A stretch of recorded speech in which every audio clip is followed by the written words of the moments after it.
do some representation here. So, alright, so we can actually start now.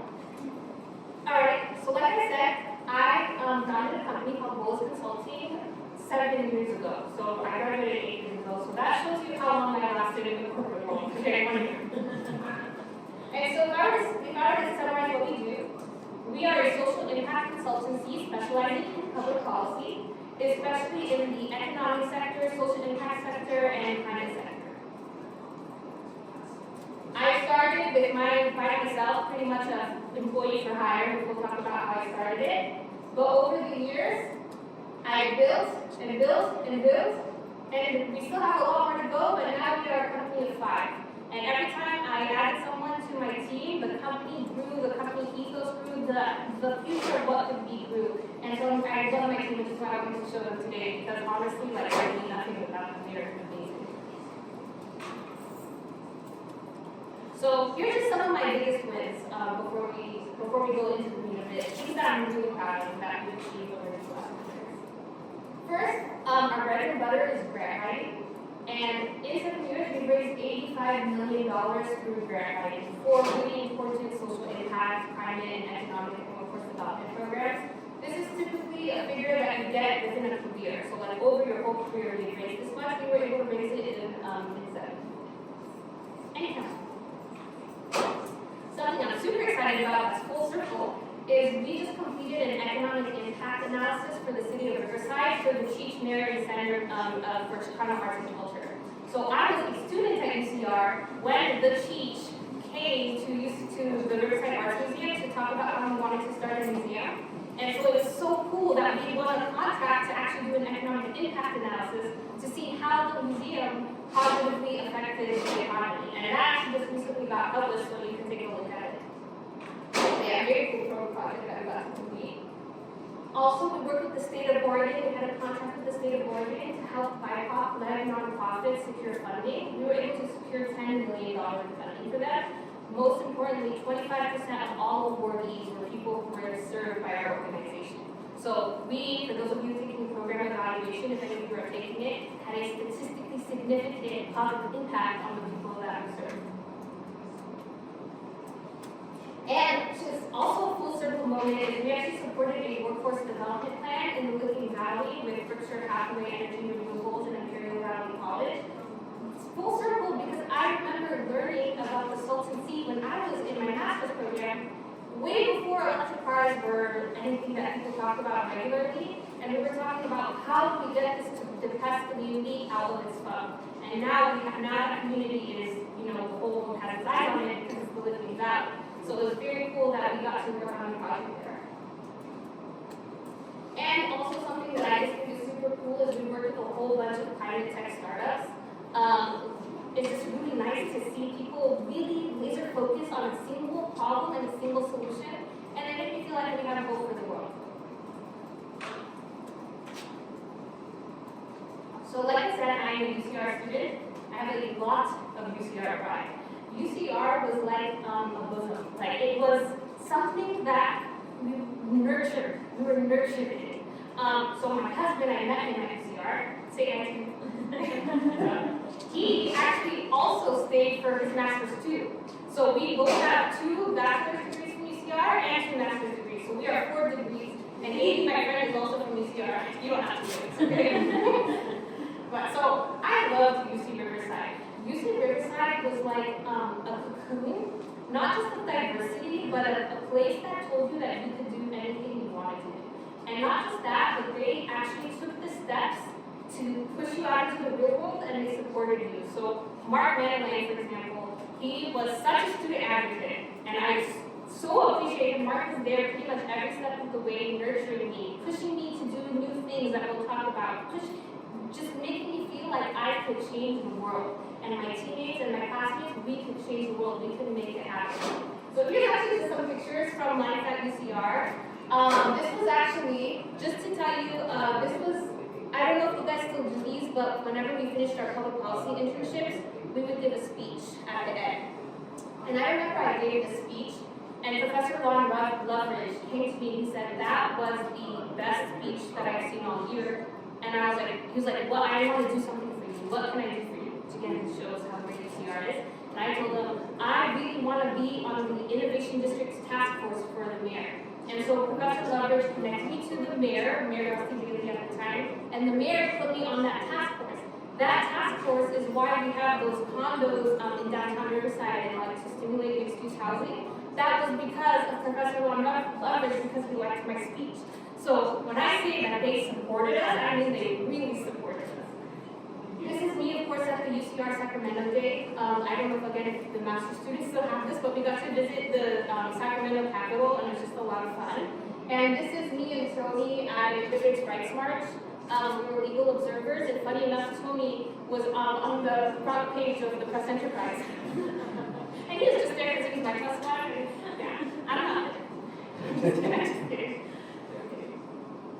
So life at UCR was grand. I came in at 2011. I left 2017, excited and ready. Cut to 2024. Everything is so great. These are just a few events that I got to participate in through my company, Boules Consulting. This is something I'm really excited about. This is actually Congresswoman Michelle Steele, and this is the Egyptian ambassador to California. I cannot remember his name. So I actually got to present with them at an event for our diaspora, with our like ethnic religious community here. I got to be on the top 100 small business podcast for women-owned businesses. I've given so many presentations I don't even remember all of them. Also, shameless plug, because I am a businesswoman, and I am shameless. Something I'm also very, very proud of is I wrote a children's book. That's finished it last year. It's getting published in September. It's called I Came Here For You, and it's about a seed who leaves his ancient homeland in search of more fertile soil. So it is an immigration story. It's about my dad's immigration story, actually. And I'm super excited. It's going to get published in September. So 2024 was so good.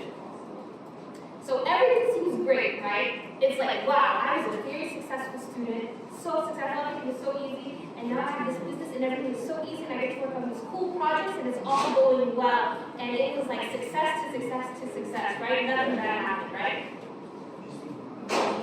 Here's what actually happened. Here's the truth, the middle part that I didn't share. I couldn't find a job. Like, when I say I couldn't find a job, I mean I couldn't get a job at Barnes & Noble with my master's degree.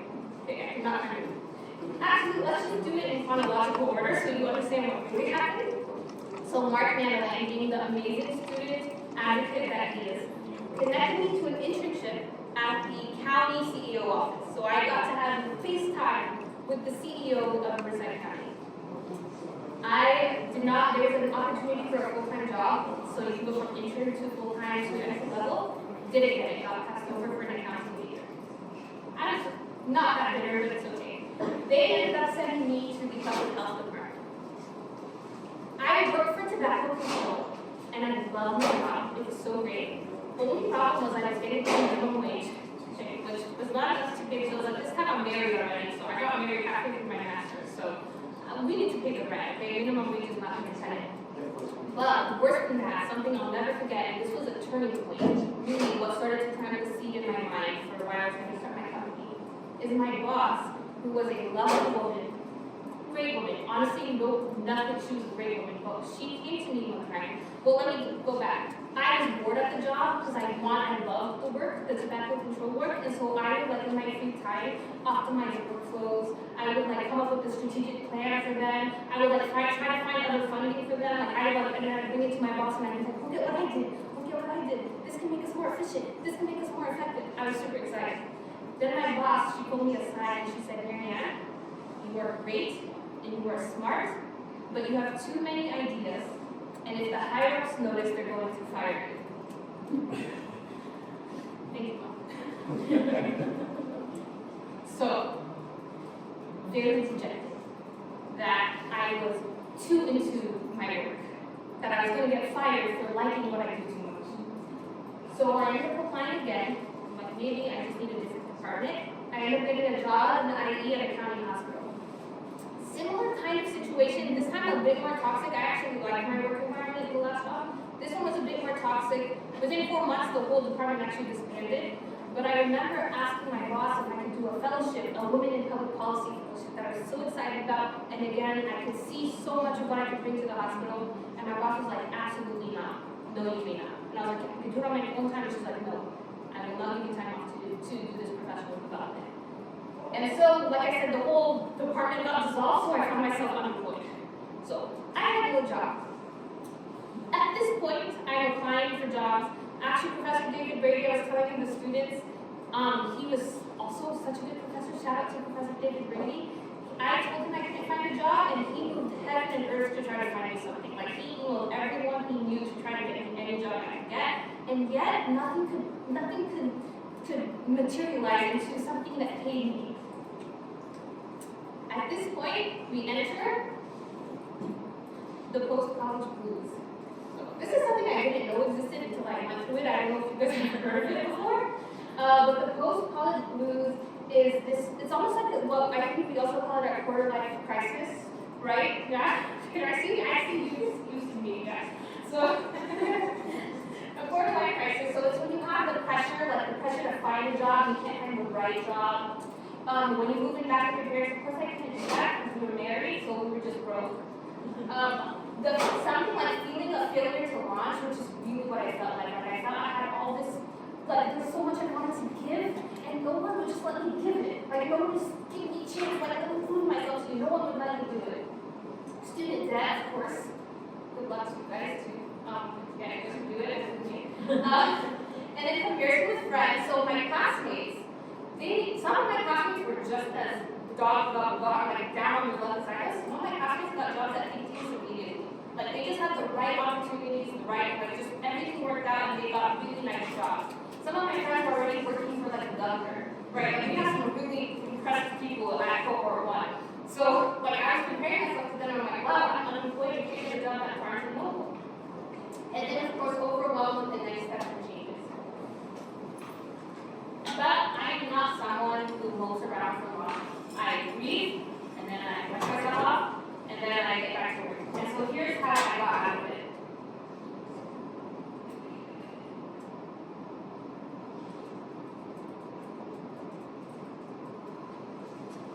So first things first, I leverage my network. In truth, honestly, I have been leveraging my network. Don't get me crazy. I started my business, so I filed it, I took a chance, and I filed the business. And then I made these little business cards that were so bad, but like it was every possible thing I could do. And I talked to everyone, and I'm like, hey, I have a small business. I didn't even say I have a small business because I was too scared to say I have a small business.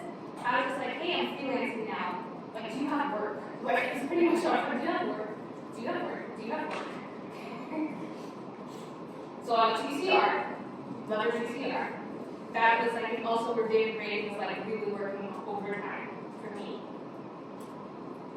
I spoke to vision aligned people. So for example, I was part of this Black Health group, like a Black Riverside, I don't know what this is, like a wellness group, and I was part of it.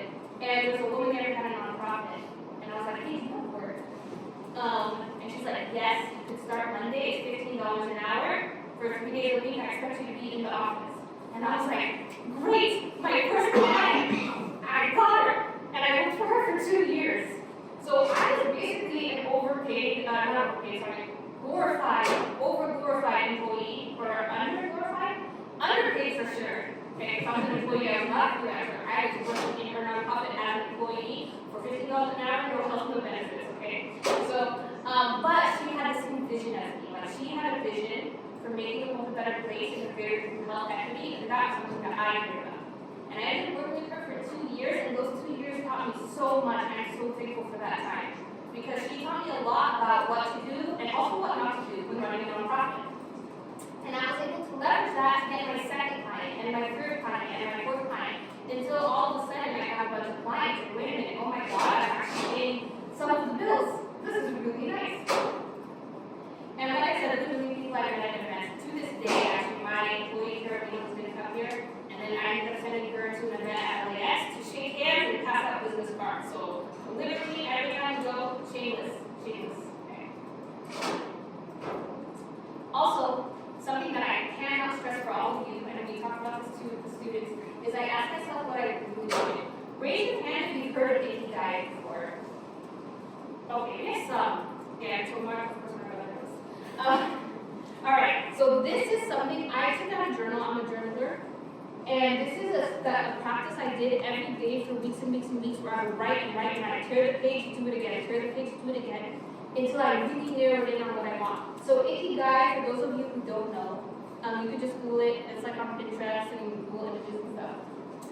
It's a framework for finding your true life's purpose. And your true life's purpose is what fits your passion, your profession, your vocation, and your mission all together in one job. So, for example, your profession and your vocation is what you could be paid for, right? But sometimes, how many people have jobs that they get paid for and they paid, right? It's because they're maybe missing their passion, but your passion and your profession is what you're good at. Your passion and your mission is what you love. And then finally, your mission and your vocation is what the world needs. Because it's not enough to do what you're good at and what you love. You also, it needs to be needed, something needed, right? Like, I love diaries. Like, I'm a great diary entry. Let's go, like, diaries. Does the world need it? Not yet. Maybe 2,000 years from now when they need primary sources of the 21st century, but not now. I know it's going to change for me for that. So I did this again and again and again until I really laser focused on all of these. And then I came up with a list of what I could do, and to this day, the services we provide for Boules Consulting stem from my little mix of talents. The next thing is, as I've had employees, it's actually kind of grown because their guys are part of it too. So what they're doing, for example, we recently added community engagement as something we do. I am not a community engager, but my employee is, and so we started adding that as something we offer. So I asked myself what I really wanted, and I got really laser focused. I also went back to my roots. So my mom and dad are immigrants. We all know, everyone here knows that immigrants are the hardest working people in the world, right? And so I applied to mom and dad so much during this time. But also my mom and dad are entrepreneurs like me. They were entrepreneurs out of necessity too, in a different way, in the sense that they were immigrants. No one could really give them a job, right? Because the world is unfair in that way. So they kind of just pulled up their sleeves and they got to work. My dad, pretty much, he had a security guard business. He sold life insurance for a while. He settled on satellites, and then eventually satellites died. The satellite industry died because the internet came to light. And my mom became a real estate agent, and she was so good at it that my dad and she joined her. And they've been doing that ever since. Also, if anyone needs real estate.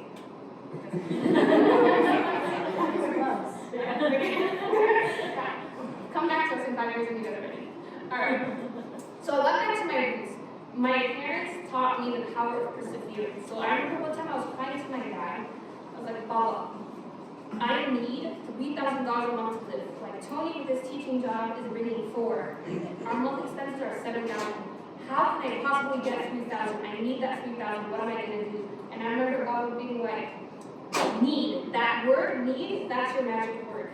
You do not stop until that need is met. You knock on every single door asking for work until you make that $3,000. Then you can relax. Like, he's right. I am not an immigrant. I am a soft American who does not like to work and had it pretty easy. So I had to learn how to be like my parents. I had to go back to my roots and learn how to be perseverant and just not stop. Like, like I love My Hero Academia, and you gotta watch it. He just doesn't stop, right? And then finally, I took a chance. So I actually went back to my emails way back in 2018. And these are I remember getting these emails and being so excited because look at how professional they sound. Like, I'm just a little tiny business owner, and look at how professional they sound. The agenda for tomorrow's executive meeting is attached. Wow, I get to be a part of this and paid, someone's paying me for it, I'm no longer an intern. Oh, look, we're gonna receive the MOU, this is someone who I'm brokering an MOU with, a memorandum, a contract with. Look at this, that's actually happening. And networking really started to pay off. I started to see the fruits of my labor. And so Boules Consulting began, first out of necessity because I needed a job, and then out of joy. Over time, I started to put on the identity of, oh, I'm not an employee for hire. I am a CEO. I'm a business owner, right? I am not like, you're not going to treat me like an employee because I'm not an employee. I'm a business owner. I have skills and you need those skills. I have profit margins to maintain. I have mouths to feed because it's not just my mouth and my husband's mouth. It's also my employees' mouths too. And so I have a business. Hey, I love business is what I learned from this process. Is I actually genuinely love business, and that was what was missing from government. Because the thing about business is you could do anything you want. No one can tell you. Like if I want to go for a fellowship, what is my boss going to say? No, I'm my boss. I can go for any fellowship I want. So it's really nice. It's really fun. That being said, there were a lot of lessons learned along the way, still being learned as I'm learning this year. So I want to just go over the biggest lessons that I learned. So hopefully you guys don't have to do it as hard. That's right. I just want you guys to learn it and then like hopefully make your process easier. First things first, like I said, I was a soft American. Grit and resilience. Raise your hand if you've heard of the book Grit by Angela Duckworth. My husband recommended reading for those of you graduating. Must read for those of you graduating. Grit by Angela Duckworth. It's basically about how kids who are really good students, she calls them fragile perfects, which is what I was. Like kids who are so used to getting A's, as soon as they graduate and they fall, they shatter. They shatter because they don't have grit, which is totally me, by the way, like low key, like it was me. And so I learned the power of going, even when you have been beaten bloody, you still go. I also learned how to manage and train the team because I never had people to report to me, right? I lasted less than a year in entry-level positions, then I jumped ship. So I learned how to actually put together an org chart. What is a good leader? What is a good leader even, right? Like, I know I didn't lie. I knew the bosses I liked and I knew the bosses I didn't like. That was as far as I went. But like I said, I learned a lot from my bosses, what to do and what not to do. So I learned, and I also learned the power of training. Like it's okay to take time to train someone because if they have that chutzpah, they will take it and they'll carry on with it. Like I said, I also learned leadership. I learned, like, I know it's a very like cliche word right now on LinkedIn. I don't know if you guys are plugged in, but it's like the servant leadership. I take that very seriously. I am not the boss. I remember in my racial inequality class, I learned that boss is Dutch for master. I learned that word here at UCR. I am not the boss. I am their servant. I am the vision. I am the captain of the ship. I am the one who's trying to steer us to where we want to go.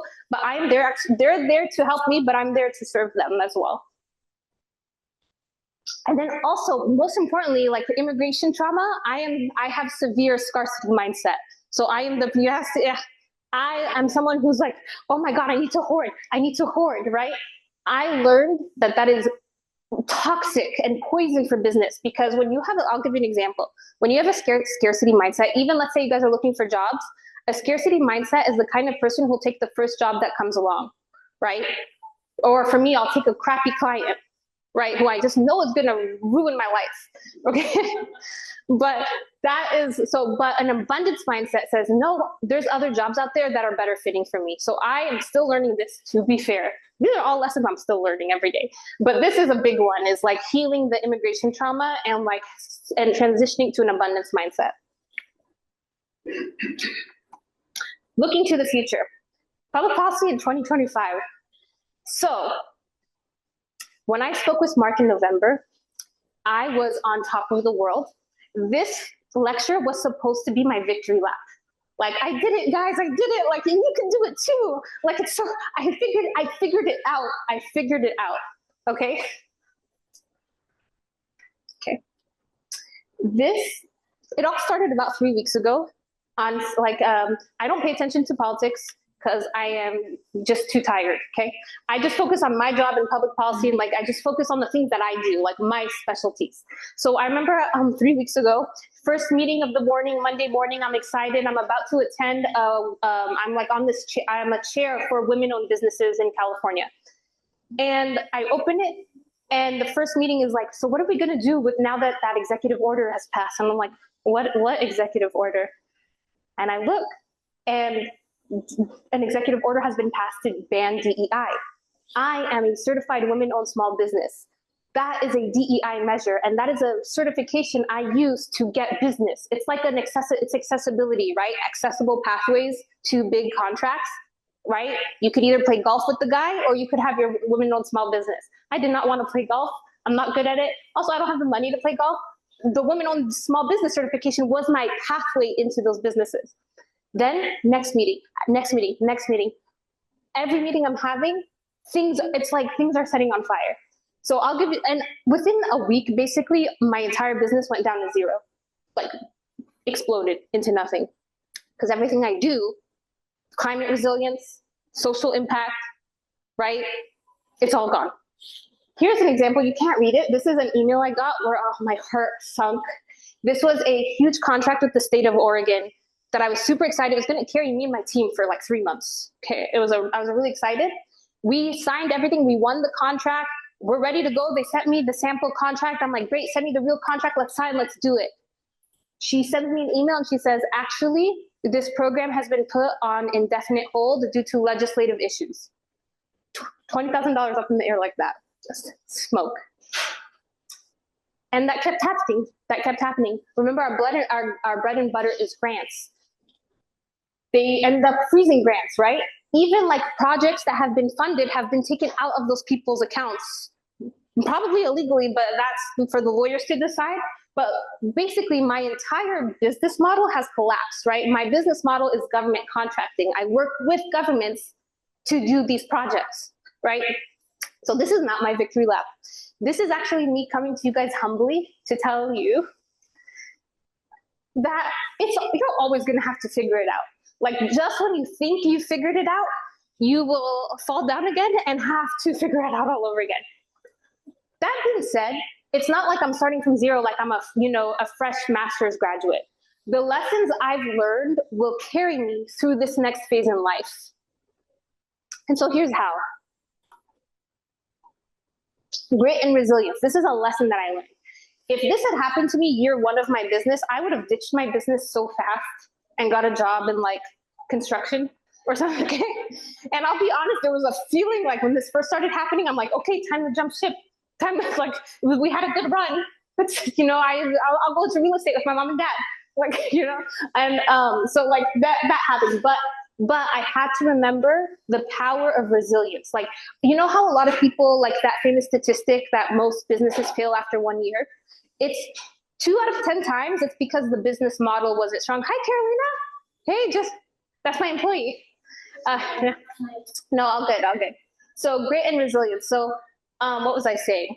Oh yeah, so like 2 out of 10 times, it's because the business model isn't strong. Like the proof of concept isn't strong. 8 of those 10 times, it's because the person didn't have resilience. Because, like, being honest, small business is very tough. I think you have to learn resilience in life in general, but small business is where it's really pronounced because you will find hurdles. So my resilience made me, even though my instinct was to jump ship, that resilient discipline that I grew kept me going forward. I'm like, I'm not going to give up. Also, management and training. We know, like Caroline and I have been talking every day, we are thinking about how to, like, we're not in this alone.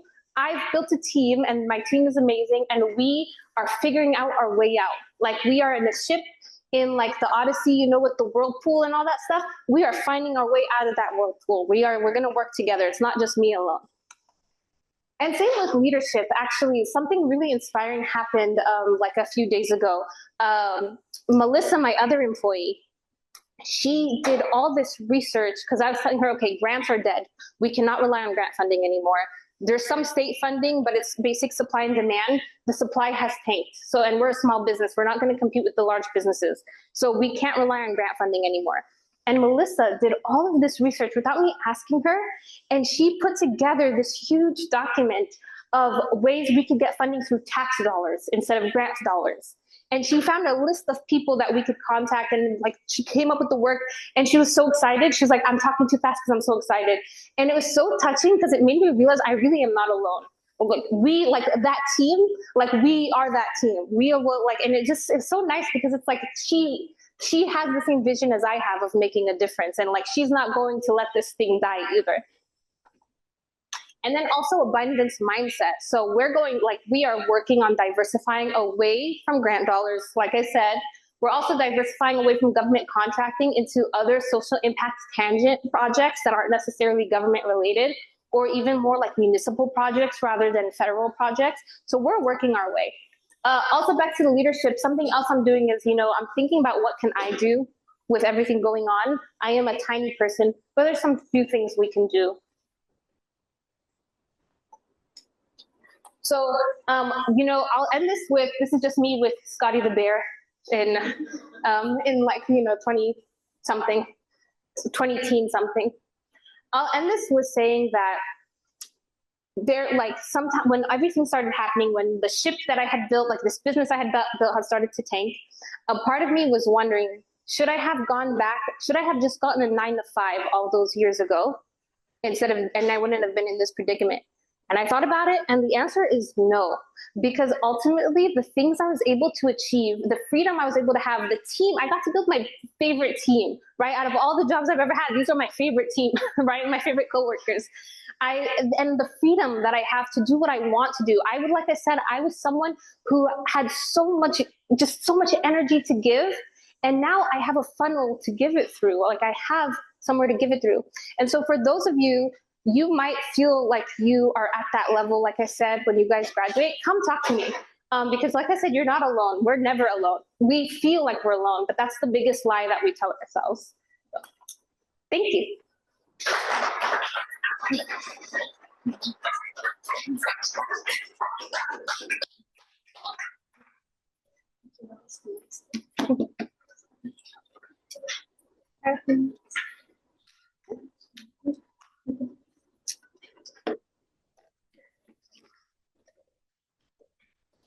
Thank you, Marianne. It was really great hearing you. At this time, we can move on now with our Q&A session with our audience members. If anyone in the in-person audience has any questions, please raise your hand, and I will come to you with a microphone. And for those joining in our Zoom webinar, please go ahead and enter your questions in the chat, and my fellow Dean's Ambassador Shivani will raise your question. So thank you so much for speaking, really inspiring. I want to start a business just like you. You kind of inspired me when we had that coffee chat so long ago. Yes. How do you start a business without having to make a lot of money? That is such a good question, Liam. Everybody has an asset. There's a type of asset called capital, which is money. When we think of businesses, we think of businesses that have the asset of capital. Like let's say I wanted to buy a plot of land and build a home. I can't just do that with the power of thinking, right? I need money for that. There are like levels of assets. So if we're talking about people who are very impoverished, who don't have access to a computer, like they might have a different asset, for example, like we'll take them as an example. Their asset is community. Maybe they can get a cart from their neighbor and get hot dogs from their other neighbor and then sell the hot dogs, right? So like there's different levels of assets. Your asset that I had is your brain. That was my asset. So, and also the fact that I had money to have a laptop. So I had my laptop, I had my brain, and that's why I started with, hey, what can I do for you? And I had my chutzpah, that's my other asset, right? I don't know if I'm pronouncing that right, but you guys get what I mean. Like my drive. My preservation. So think like if for all of you, take a look and think about what assets do you have? Is it your friends? Are you like a group of really genius friends and you guys like, one person's an artist and another person's an engineer and you guys work really well together? You have like the makings of a really cool company. So think about what your assets are and then leverage them. And it doesn't have to be like, if I in my mind thought I was going to start my business with $1 million, I would have never succeeded. I was thinking, I'm just gonna make money to feed myself. And then now I have that dream, but like it's a little bit different. Good question. Yes.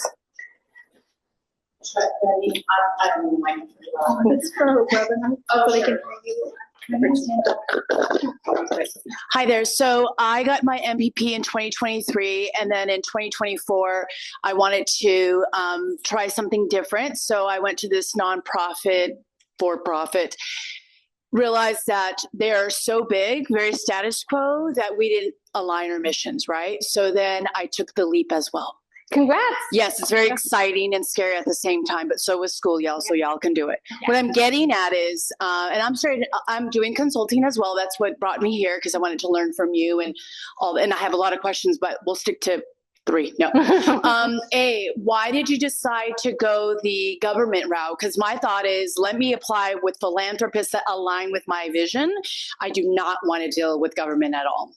That is another very good question. I started actually, my earliest iterations, I still remember my pitch.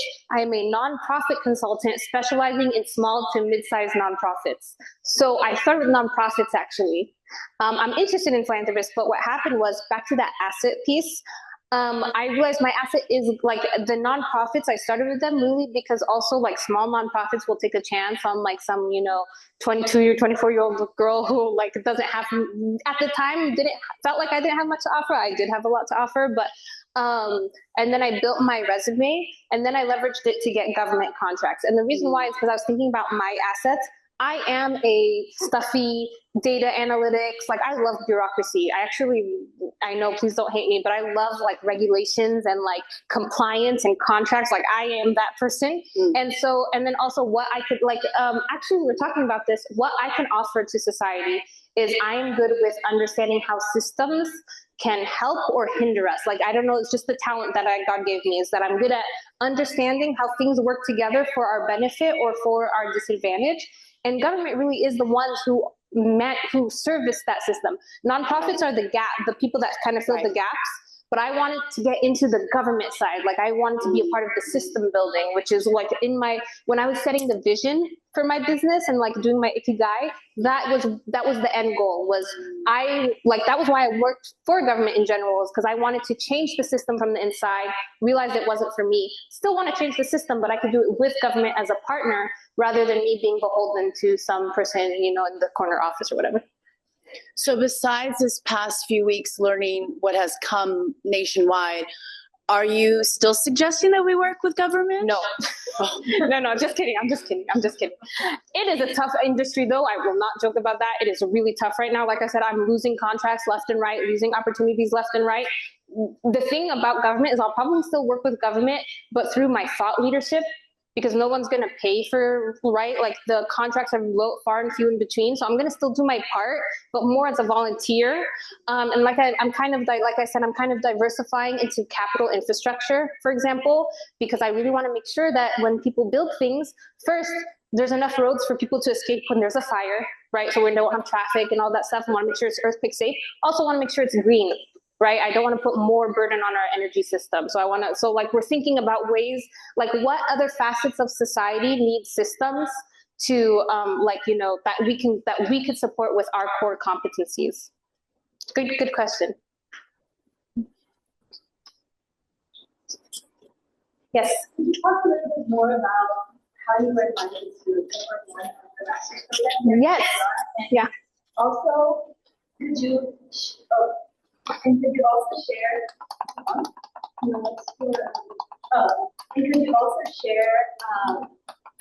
what were some of the things on your resume that made you stand out? Okay, that is such a great question. I completely forgot until you asked, and then the memory popped up. And I realized that middle picture was probably the first day, a really defining moment in my life, because Professor Ron Leverage connected me to the Innovation District Task Force. But I just remembered that the Dean Anil Dialekar, was there too. And he was like, hey, that was really good. You should apply for the MPP program. It's like due next week. And at the time I was like, I don't know what I was thinking. I was like in the cloud, like, where am I? What am I doing? What year is it? Right. So, I just applied because I didn't know, I just had no, because someone told me to, basically.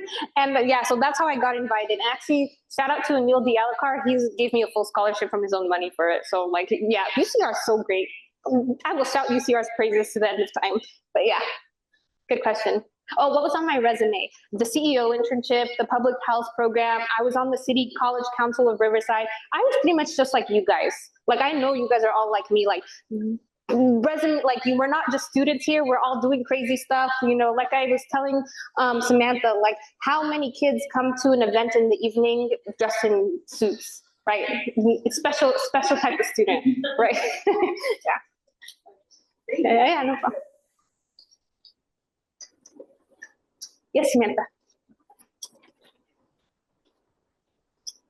Well, thank you so much for that presentation. It was so inspiring. I loved hearing from you and talking with you earlier. I guess my question is, so based off the work that you've done at your consulting firm and how it intersects with public policy and government, what specific policy areas do you think need more work and need to be addressed more? Man, that is such a good question. I think that's up for debate.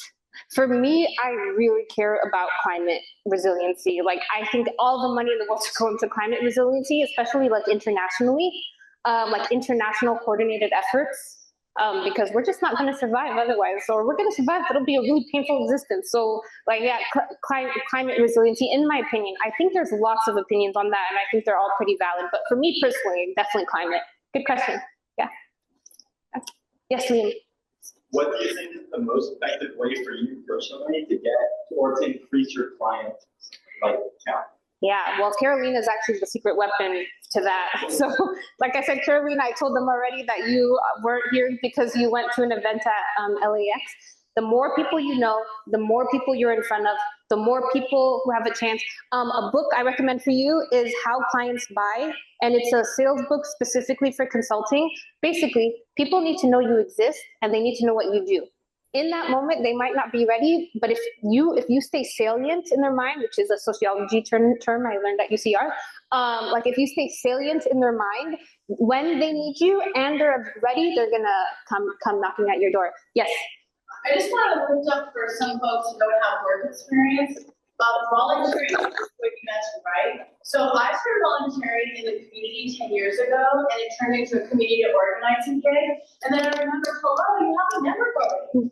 Mm-hmm. So I went back, they embraced me, and now I'm on a platform with 500 members or 200 organizations in the region doing the work that I'm doing. So now I have the opportunity to sell myself in that space. In fact, I just came from an event, and 4 organizations remember me from years ago. I have no idea who they were, I forgot. But I have my business card, y'all, and I sold myself, and that's how you get it. So yeah. Great space is great. No. Yeah, that's actually a big piece. If no one will give you guys a way in, which might happen to some of you, okay? That's what happened to me, is no one really gave me a way in other than UCR, which is why I'll die for UCR. But if no one gives you a way in, make your own way in. Make your own way in. Let's say even crazy example, no one will let you volunteer with them, which will never happen because people need volunteers. Start your own club.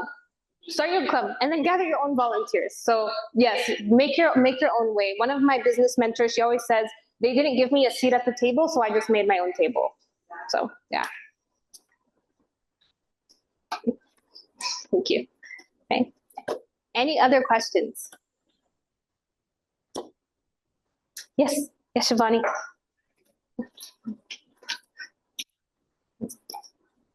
So I was wondering if, I know there's a certain level of maybe confidentiality that Sorry, comes. can you? Yeah.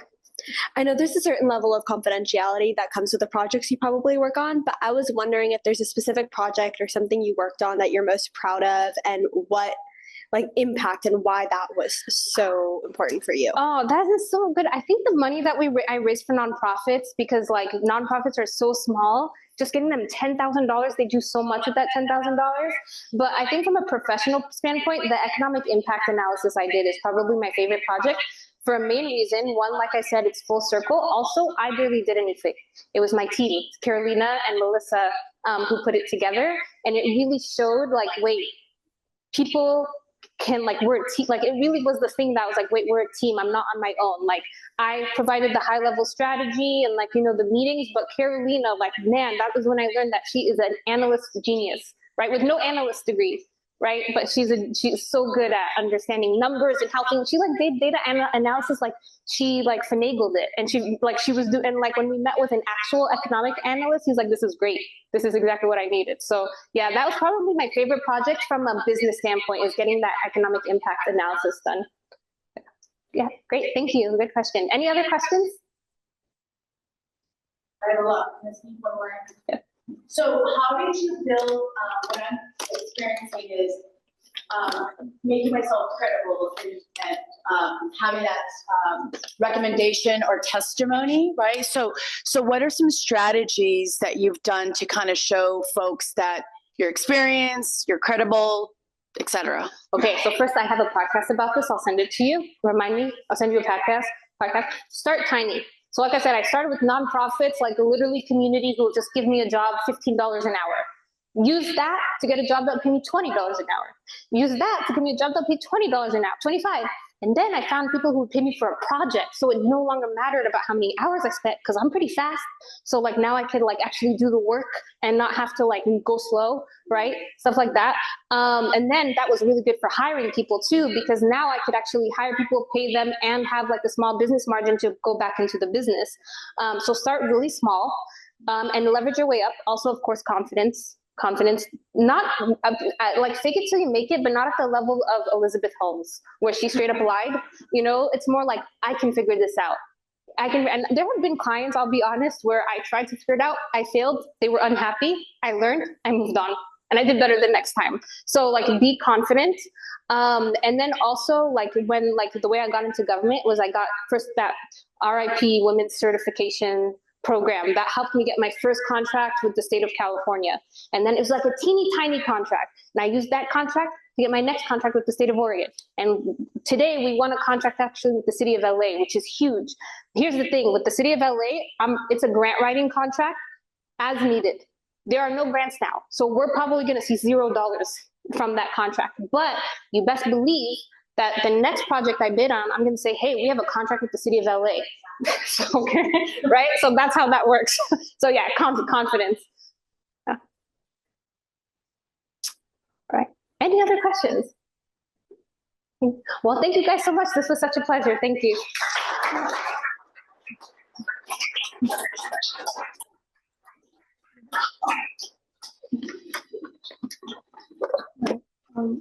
I would like to thank Marianne Boules for joining us today for this UCR School of Public Policy Community Seminar and Alumni Series. We are very proud to call you an alumni of the School of Public Policy.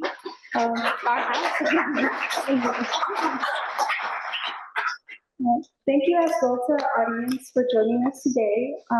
We hope to see you to all of our next events coming forward, such as on Friday, March 7th, we are hosting former U.S. Ambassador and distinguished UCR alumni for his seminar, Shifts in the U.S. Foreign Policy, Myth or Reality. Please join us to the Spring Quarter for our policy debate, the Tiffany Tran Alumni Seminar, and the Lena Watt Community Seminar. You can learn more about these events like these hosted by the UCR School of Public Policy by visiting our website at spp.ucr.edu. While you're here, you can also learn about our Master's Public Policy program and our newly launched combined BA and MPP program. Additionally, you can also listen to our podcast series, Policy Chats. Thank you again for joining us, and please feel free to get some refreshments and talk with our guest speakers before she leaves. Until the next event, I wish you all a good night. Thank you.